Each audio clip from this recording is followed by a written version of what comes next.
en nombre como presidente de la Asociación Española de Enfermería y Salud, tanto al moderador como a los ponentes, el haber desarrollado y el haber posibilitado acercarnos el mundo de la simulación a todos los profesionales, habernos abierto un poquito un terreno pues que muchos desconocíamos totalmente, sabíamos que existía, pero no conocíamos para nada, ni siquiera, no iba a decir en profundidad, pero bueno, ni siquiera un poquito, y bueno, pues os lo tengo que agradecer, y a los participantes que se incorporan a esta sesión de debate y preguntas, pues también el haber atendido, el haber participado, y esperamos que les haya resultado tan interesante como a nosotros. Y adelante, Santi. Hola, buenas tardes. No sé si algunos de los que estáis en directo queréis formular alguna pregunta.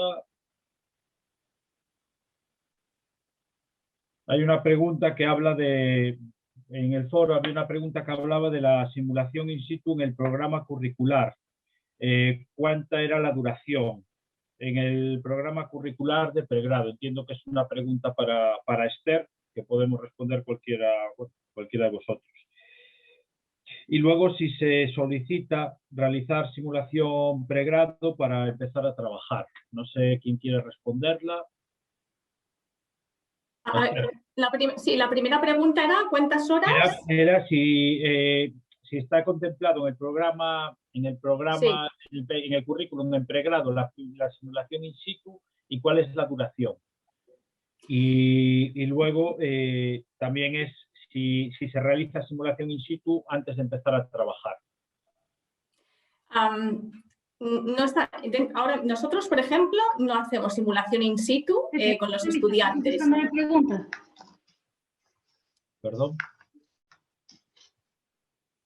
Milagros, formulaste tú la pregunta. ¿Quieres reformularla? Hola. ¿Aló? Hola. Hello. Milagros. Sí. ¿Quieres realizar tú la pregunta, verdad? ¿Quieres reformularla o quieres hacerla? A ver, mi pregunta era respecto si en la actualidad una persona que va a empezar a trabajar, ¿cómo lograr este acceso a un lugar donde se produce, donde se realiza la simulación in situ, como para ganar experiencia y irse a trabajar en un campo clínico que de repente son distintos los campos clínicos que donde se tiene que desenvolver la enfermera?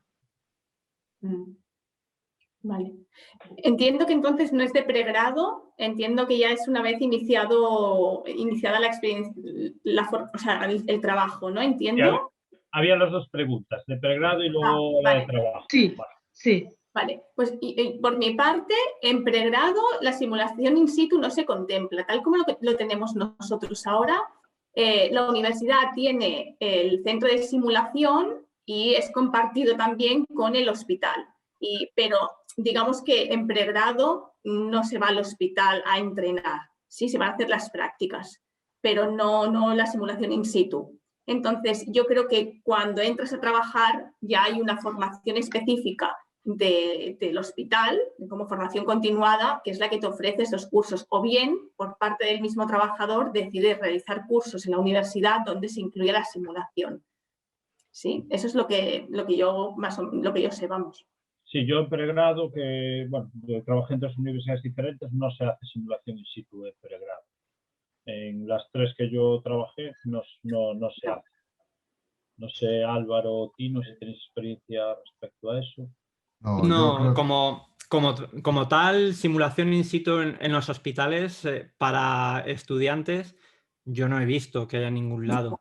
Y sobre todo cuando ya eres enfermero, eres profesional y quieres especializarte, pues la verdad es que no es, bajo mi punto de vista, bajo lo que yo tengo conocido, no es muy común que los hospitales realicen formación de simulación a sus nuevas incorporaciones, ¿no? Sí que es verdad que hay proyectos, hay planes de acogida que sí están tocando un poco la simulación, pero no es algo común. Te llaman de la bolsa, has terminado la carrera, estás en la bolsa y mañana vas a críticos, o a críticos, a neonatos. Oye, es que no tengo formación. Pues tú te apañas, ¿sabes? Entonces es uno de los grandes problemas que tenemos ahora mismo con las bolsas de contratación. Y no sé, si quieres especializarte, formarte y tal, normalmente sueles hacer formación de continuada, formación de posgrado y especializarte en un tema. Pero como tal, sí que hay hospitales con unidades docentes que realizan simulación, pero no se suele hacer, hay excepciones como en todo, esa campaña de acogida a las nuevas incorporaciones realizando simulación, que yo conozca, claro.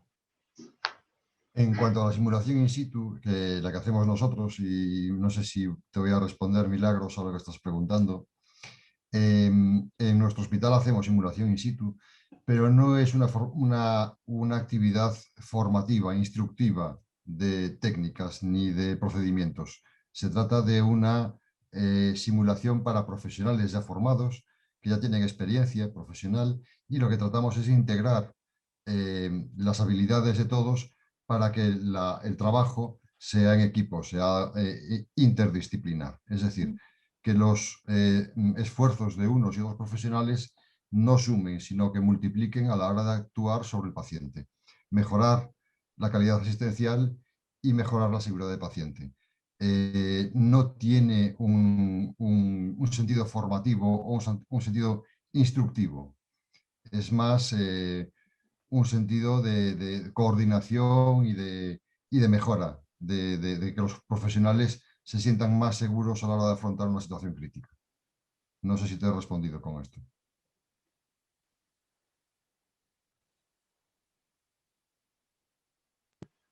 Gracias. Vale. ¿Alguno quiere realizar otra pregunta? Yo sí, yo os formulo una pregunta. Bueno, entendiendo que hay una pequeña, dependiendo en la zona en la SINZON en la que trabajemos, ¿no? Podemos diferenciar entre instructor facilitador. Vamos a generalizar sin profundizar. ¿Qué formación debe tener un profesor universitario para realizar formación? Entiendo que es diferente ser instructor que ser facilitador, pero de modo general, ¿qué formación creéis que debe de poseer un profesor universitario para realizar simulación? Venga, Esther, pues empezamos. Venga, por el orden, más o menos. Venga, va. A ver, yo creo que, o sea, unos mínimos conocimientos de qué es la simulación y cómo se estructura y qué es las etapas y demás hay que tener. Y en qué modelo teórico se fundamenta, ¿no? Es básico para mí. Porque estamos hablando de un modelo pedagógico socioconstructivista o constructivista y qué significa esto, qué papel tiene la reflexión y por qué queremos hacer reflexionar al estudiante o que tome conciencia de sus limitaciones o de lo que le falta aprender, ¿no? Entonces, para mí esto es básico. Y luego, pues, lo que decimos, ¿no? Unos mínimos conocimientos de las etapas, cómo se hace un prebriefing, cómo se hace un debriefing o cómo se evalúa. Entonces, aparte, yo creo que aparte de los conocimientos básicos, uno también a medida que practica, ¿no? Pues va aprendiendo. Pero eso para mí es lo básico. Otra cosa es que queramos ser instructores o ya queramos ir más allá y ser formadores de los docentes, ¿no? Aquí sí que se necesitan cursos más en profundidad. A ver qué dicen mis compañeros. Yo estoy con Esther. Depende de la zona de simulación en la que estés trabajando, depende del modelo que vayas a coger para hacer el debriefing, pero si haces, por ejemplo, yendo más al día a día, si haces un plus, delta plus a la hora de hacer un debriefing, el protagonista es el alumno. El alumno que participa en la simulación. Tú estás recogiendo sus impresiones y estás viendo su modelo mental. No hace falta ser el mega experto en toracotomía, ¿sabes? Para hacer al contrario, ¿no? Es muy importante el saber el modelo con el que estás trabajando y sobre todo el tener claro que el protagonista es el alumno. el alumno que ha participado en esa simulación y tú eres un conductor y un mero acompañante a esos alumnos como facilitador. Esa es mi visión. Obviamente depende de la zona de trabajo en la que estés trabajando, pero vamos, con saber el modelo de aprendizaje, el modelo de debriefing que estés trabajando y sobre todo acompañar y guiar al alumno. Yo creo que es lo más importante.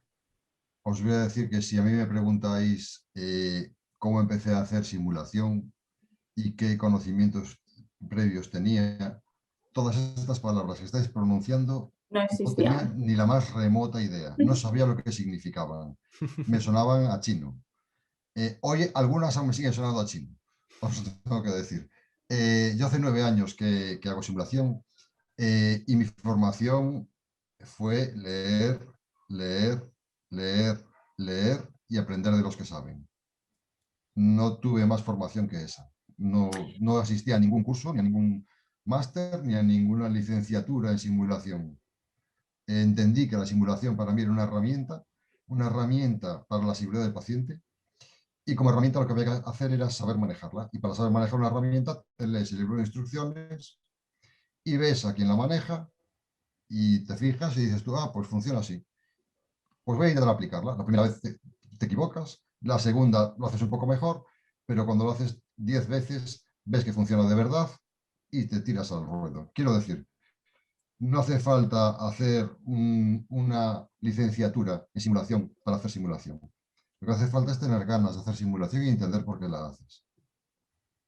Yo, si me permitís añadir una cosa, estoy totalmente de acuerdo contigo, Tino, porque yo cuando empecé tampoco existía nada de lo que existe ahora, ¿no? Lo que sí que yo tenía era mucha curiosidad, eso es verdad. Curiosidad y me hacía preguntas, ¿no? Y con la sensación y la intuición de que se podía aprender de otra manera de la convencional. Eso sí. Lo que pasa es que creo que ahora que llevamos unos años haciendo simulación, creo que todo lo que hemos aprendido es bueno trasladarlo, estructurarlo y presentarlo de una manera diferente porque también yo aprendí con ensayo-error muchas veces, ¿no? Entonces, todo esto, si las futuras generaciones no tienen que perder este tiempo ensayando y equivocándose, ¿no? Y ya parten de un conocimiento estructurado, pues eso que ganan. Y para que continúen avanzando, bueno, esa es mi opinión también. Sí, hombre, está claro, ¿no? Yo noté un antes y un después a la hora de hacer simulación, a la hora sobre todo de hacer ese análisis de la simulación, cuando me especialicé un poco más en la simulación. Hice mi curso de instructor en simulación clínica y ahí me enseñaron un modelo de trabajo que sí, que lo tocaba en mi día a día, pero no del todo bien, ¿no? Eso siempre que nos cuesta tanto el evitar el juicio, el buen juicio y todo eso, pues sí que muchas veces pues no tienen las herramientas necesarias para hacer un debriefing enfrentando modelos mentales, ¿no? Y eso sí que me enseñó a manejarlo y a llevarlo mucho mejor. Y posiblemente a lo mejor en zonas más, zona 3, zona 4, sí que haga falta a lo mejor un nivel, o sea, un nivel de instrucción, un nivel de aprendizaje superior que en zonas bajas, ¿no? Es posible. Sí que es verdad que comentáis algo que me parece muy interesante, que cuando escucho gente que se ha ido formando en simulación, dice que empezó ensayo-error, se fue formando y fue como adquiriendo su propio estilo o adaptando su estilo. Todos sabemos que hay una escuela más americana, una escuela más europea, en el que no se dan respuestas en el debriefing, sí. Bueno, al final todos vamos cogiendo un poco de cada y hacemos. Me gustaría, bueno, tenemos al profesor Luis Batalla en la Universidad de Coimbra, que tiene bastante experiencia también en simulación. No sé, Luis, profesor, Hola. si usted quiere aportar algo. Hola, Bueno, sabéis que la Universidad de buenas Coimbra tardes. Un placer verte. Gracias, muito obrigado. É um prazer enorme estar aqui convosco e agradeço esta oportunidade. Eu não tenho muita experiência em simulação. Nós fazemos alguma simulação na escola onde trabalho, que é na Escola Superior de Enfermagem de Coimbra. Temos feito, como vocês disseram aí, o nosso próprio percurso. Enfim, fomos aprendendo por nós mesmos e fomos fazendo o nosso caminho em função daquilo que eram as necessidades de aprendizagem dos nossos alunos de enfermagem.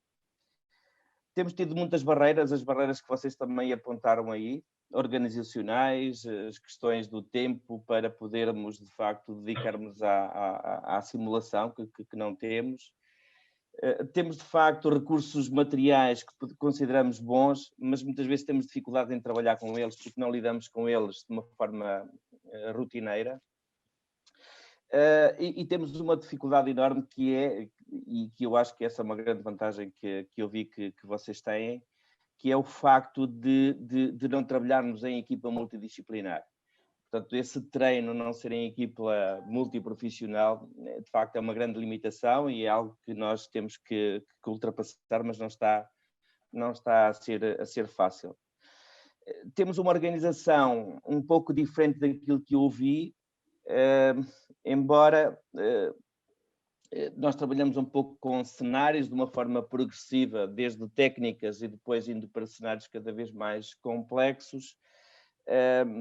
Mas pronto, mas não temos aquela organização por zonas como vi que vocês, como vocês tinham, mas depois todo o resto penso que é idêntico, gostei muito daquela frase, porque é isso que nos guia, que o nosso melhor mestre é o nosso último erro, e de facto é isso que nós tentamos fazer aqui, um pouco também dentro deste modelo da teoria de Kolb.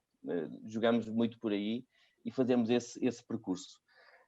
Penso que temos bons recursos humanos, não tanto, mas recursos materiais temos, mas temos um longo caminho a percorrer em face daquilo que eu vi de vocês aí, e portanto aprendi muito hoje, e pronto, espero que esta seja o início de uma partilha para eventos futuros entre nós. Fica aqui o caminho agora que eu conheço, e espero que possamos partilhar ideias e projetos, se calhar futuros, para que possamos de facto trazer mais qualidade aos cuidados de saúde.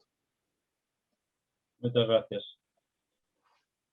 Bueno, nos hacen una pregunta, dice, ¿la simulación como una metodología de enseñanza sería válida para aplicar educación sanitaria? Por ejemplo, empoderar al paciente crónico en sus autocuidados, pacientes con ostomía, paciente con PIC domiciliaria. Bueno, si queréis vamos respondiendo por orden, yo le diría que sí, pero sí, no sé si pensáis lo mismo. Muchas veces tenemos el pensamiento de que la simulación es paciente crítico, y la simulación es todo, es decir, se puede hacer prácticamente, bueno, se puede hacer con todo. Entonces yo diría que sí de todas las maneras. No sé qué opináis el resto. Nosotros en nuestro entorno, pues mira, este lunes una compañera que trabaja en el servicio de hematología y trabaja en formación de padres de niños con hemofilia, nos pidió si le podíamos prestar un simulador anatómico de un brazo para enseñar a los padres a pinchar, a canalizar las vías de sus hijos en casa. Y estaba haciendo instrucción de padres de niños hemofílicos. Sí, la simulación se puede utilizar, la simulación se ha utilizado siempre. O sea, creo que hay que entender qué es la simulación. Simular es jugar a las muñecas. Simular es jugar con un coche eléctrico. Simular, o sea, todo eso es simular. Todo lo que hacemos es aprender simulando. Los animales simulan para aprender. Pelean entre sí jugando para aprender. Sí se puede aprender cualquier cosa simulando. Y si se puede simular, voy a decir todo. Sí, nosotros estamos iniciando ahora un proyecto en cuidados paliativos pediátricos, bueno, sobre todo mi grupo de investigación, yo no estoy tan metido en eso, que estamos elaborando contenidos didácticos para enseñar el autocuidado de esos niños con cuidados paliativos a los padres. Luego la idea es reforzar eso pues, con una zona 1, ¿no? En el que puedan practicar la técnica e incluso llegar un poquito más. Yo creo que la respuesta es sí. No sé si Esther, Álvaro, o queréis aportar algo. Bueno, en Barcelona hay un proyecto, por ejemplo, también de enseñar a los padres a curar la traqueostomía de los niños traqueostomizados, ¿no? Y abordar las situaciones pues, de obstrucción o de demás, ¿no? Se hace, sí, sí. Sí, vamos, la escuela de pacientes es totalmente imprescindible y que hagan simulación, que palpen, que se les enseñe situaciones en su día a día que se pueden encontrar en casa. Vamos, es que si usan la simulación, el aprendizaje va a ser súper rápido y vamos a explorar esos posibles errores que pueda pasar, que pueda ocurrir en nuestro día a día y en el día a día de los pacientes en casa, y la verdad es que sería lo mejor hacer esa simulación con pacientes. Simulación, confianza, seguridad, etcétera, etcétera, etcétera. Un etcétera de adjetivos que podríamos poner a...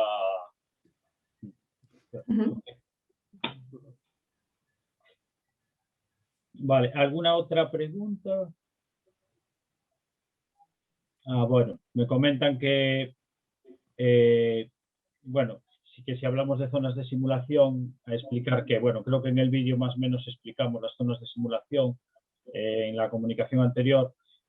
Bueno, las zonas de simulación de Rosing y Geftock son zonas educativas, por decirlo de alguna manera. ¿Qué competencias o qué se trabajaría en cada zona? Tenemos una zona 0, que sería como formación virtual, una zona 1, donde trabajamos las técnicas. Estoy resumiéndolo muy mucho. Una zona 2, donde se trabaja esa técnica, se integra en un caso, y hasta aquí lo que trabajaríamos serían habilidades técnicas. Y luego la zona 3, seguiríamos trabajando con el caso integrado, pero trabajaríamos habilidades no técnicas, y aquí es importante porque muchas veces entre la zona 2, 3 se pasa de un lado a otro, zona técnica, zona no técnica. Eso es más una estructura mental, sobre todo en la 2 y la 3, que es un poquillo más complejo, y la zona 4 pues ya sería algo más complejo, que no sé si queréis aportar algo, Esther o Álvaro, Tino, los que estáis, un poco para una explicación. Sí, sobre todo que la zona 3 lo que se trabaja mucho es la comunicación de equipos, comunicación, indicaciones, feedback. Sí que luego posteriormente el debriefing a lo mejor es un poquito más elaborado y se empieza a trabajar mucho lo que nosotros en simulación llamamos el CRM. Es la actuación en situaciones críticas, ¿no? Los puntos de ese CRM, la comunicación, el solicitar recursos, tanto materiales como humanos. Entonces hay una serie de ítems que se trabajan en esas zonas. Sí, y yo añadiría casi también que muchas veces pensamos en simulación y pensamos pues en eso, ¿no? En un escenario y un paciente crítico, pero también es el entrenamiento de habilidades técnicas, que a veces es como que se infravalora, ¿no? La aplicación de la metodología, y es complicado, no es tan fácil enseñar las técnicas, porque tiene que haber reflexión también detrás, no es simplemente hacer un procedimiento, ¿no? Y a veces nos olvidamos de esto. Tiene que haber también, tiene que ser estructurado, ya tiene una demostración, y bueno, no sé, para mí a veces se nos olvida que también es simulación y que tiene que haber esta reflexión con el estudiante, evidentemente. Sí, además porque es que si no reflexionamos en esas técnicas, retrocederíamos como profesión. O sea, realmente no es coger una vía o aislar la vía aérea, sino el por qué lo haces, qué consecuencias tiene, efectos secundarios, sino que todo va mucho más allá que el hacer solo la técnica, ¿no? El por qué haces la técnica, complicaciones que te puede salir durante la técnica, todo eso tienes que analizarlo y tienes que simularlo también. Y que también es importante trabajar en esos, trabajar la comunicación con es decir, ¿cómo se hace una cama? Es tan simple, bueno, ¿y quién la hace? Cuando la hacemos con una compañera, ¿no? ¿Cómo te comunicas? O la higiene del paciente, ¿cómo te comunicas? ¿Cómo trabajas en equipo? Si empezamos ya desde primeros cursos de grado a entrenar así, es muy fácil ir escalando, ¿no? Ir añadiendo complejidad porque ya tienen una base. Hay algo interesante que es, cuando hablamos de la comunicación, trabajar la comunicación, que como norma general se da en primero de grado, posiblemente la comunicación también haya que trabajarla en las diferentes enfoques, zona 0, zona 1, zona 2, para cuando llegues a la zona 3 y realmente trabajes, integres la comunicación, ya venga trabajada, ¿no? Eso es a veces, bueno, es como un tema complejo, Yo estoy contentísimo, que creo que me va a escuchar alguien. Creo que hemos introducido una asignatura de seguridad del paciente en el nuevo programa, en el nuevo currículum de enfermería de Santiago. O sea que estoy súper contento. Y es un poco enhorabuena. Por todas estas cosas que estoy aprendiendo, claro. Bueno, y además también hay una cosa que yo considero muy, muy importante. Hay alguien que está hablando. Hola. No, ya está, perdón. Ya está. Digo, iba a decir que también otra cosa importante es, al menos desde la parte de gestión, es cómo alinear a todos los docentes que participan en esta instrucción o facilitación de la zona 1, ¿no? También, es decir, lo damos por hecho que todo el mundo va a saber explicarlo y hacerlo bien y no todo el mundo sabe y hay que alinear al equipo. Yo es que creo Para que mí es complejo. Realmente, posiblemente haya que tener como la escuela tenga una cultura de simulación, es decir, de lo que tú dices, que esté todo alineado.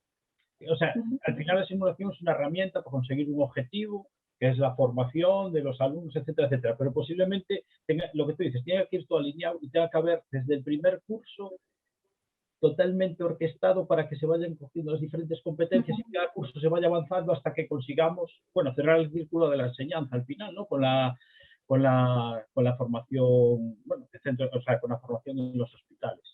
Entonces, sí, yo creo que es un tema muy complejo. Es un tema complejo a nivel recursos humanos.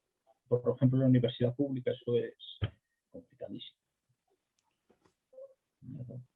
Nos comenta Óscar que en su país no hay escuelas de simulación, pero sí que hacen simulación, o sea, educan a los familiares en el manejo de secreción traqueal en pacientes con colostomía. Eso es simulación, me refiero, independientemente que no haya.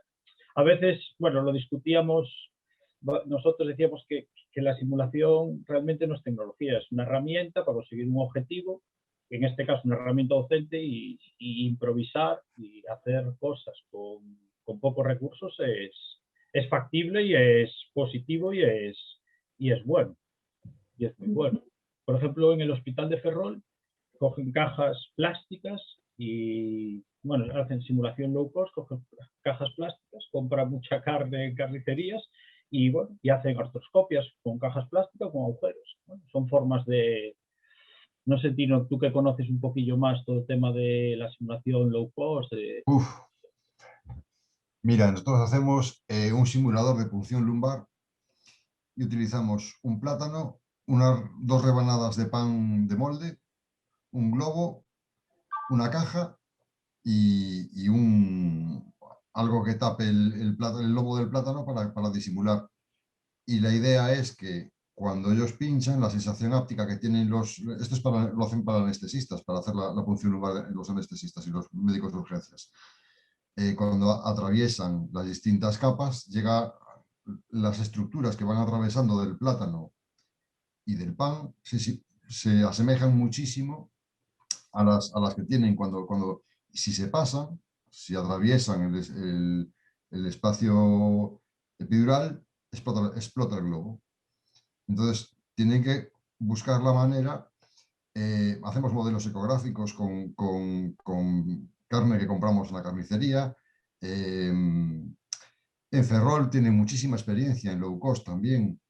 Tienen una escuela de simulación, un taller de simulación muy bueno en el hospital y pues con un maniquí de Zara le han puesto un trozo de carne canalizado con un tubo y hacen canalización de vías periféricas, centrales.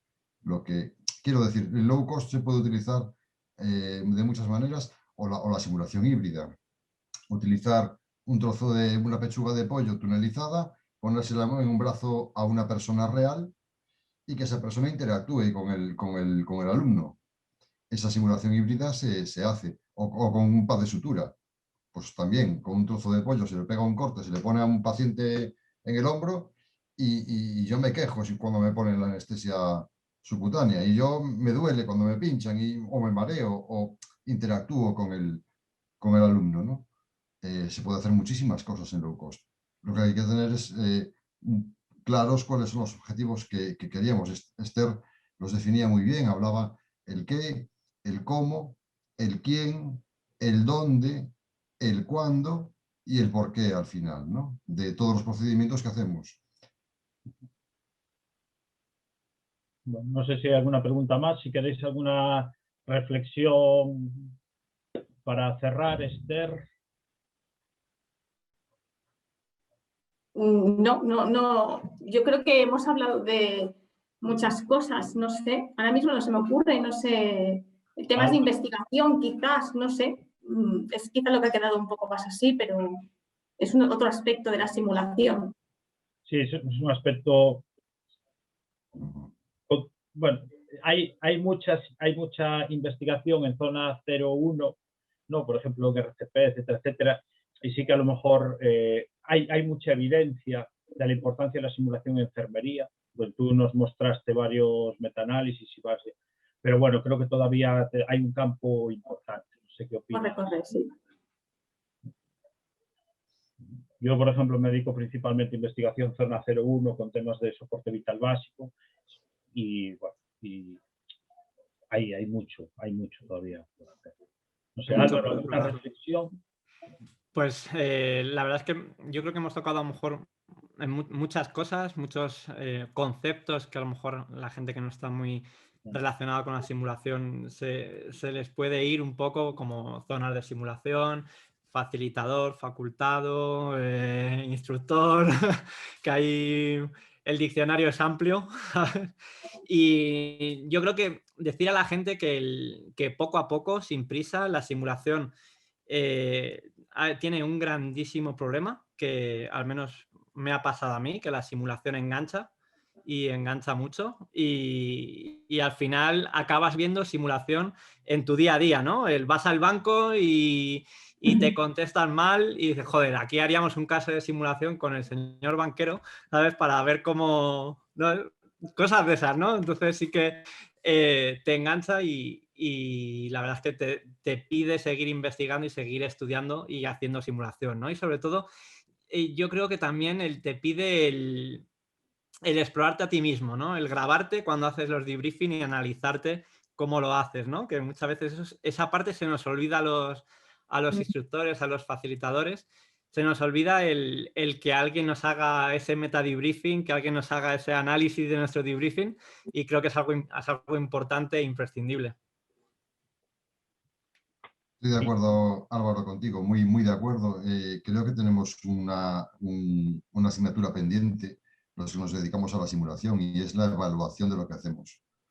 Evaluar nosotros a nosotros mismos y ver el impacto que tiene lo que hacemos en las personas a las que pretendemos formar. No creo que hacemos muchísimo. Yo estoy hablando ahora en primera persona. No medimos o yo no dispongo de las herramientas o no las aplico si las encontrase, de cuál es el impacto real que tiene todo lo que hacemos, ¿no? ¿Cómo repercute en la calidad asistencial? Sospechamos que sí, pensamos que sí, y el feedback que recibimos de los que reciben la formación es que sí, les ayuda, ¿no? Por lo menos a perder el miedo a la hora de realizar técnicas o de actuar. Pero realmente no sabemos el impacto que tiene, el impacto final sobre la seguridad del paciente. Si realmente la simulación hace lo que nosotros pensamos que hace. ¿Y cómo la hacemos nosotros? Si realmente podemos mejorar lo que hacemos todos los días. Eso es la reflexión que hago yo. Muchas gracias a todos vosotros. A los compañeros que nos escuchan desde fuera también, por descontado. Y yo creo que a mí me ha resultado muy interesante. Soy totalmente nuevo en la materia. Yo creo que hemos abierto una ventana, pequeñita, pero una ventana al mundo de la simulación. La sesión va a quedar grabada, con lo cual la gente lo sabe también, entonces no todo el mundo se conecta en el momento, hay gente que lo ve después cuando puede, pero va a quedar ahí grabada para que, y editaremos también la sesión de preguntas, por lo que pueda aportar, por lo que aporta también, lógicamente, y quedará ahí a disposición de todo el mundo, de todos los profesionales. Y nada más, agradeceros una vez más vuestra dedicación, vuestro trabajo. Me parece muy interesante lo que estáis haciendo y a seguir adelante. Y obviamente, no os olvidéis que en abril tenemos un congreso internacional, aunque sea online. Esperamos que para el próximo año podamos encontrarnos, como es lo habitual en nuestra asociación, encontrarnos y poder hablar cara a cara y estar cerca, que es lo que nos gusta, ¿no? Y compartir las experiencias viva voz, con una buena comida, una mariscada, un vinito, un albariño, un vinito rico. Pero mientras tanto, pues tenemos que conformarnos con el ciberespacio, entonces pues haremos nuestro próximo congreso a través de totalmente online, a través de las redes, y aún así yo creo que va a ser muy interesante y vamos a dar también mucha cancha a la gente, va a participar muchos ponentes, van a participar muchos países y yo creo que va a estar interesante, no os lo perdáis. Santi, cierra. Obrigado. Hasta luego. Muchas gracias.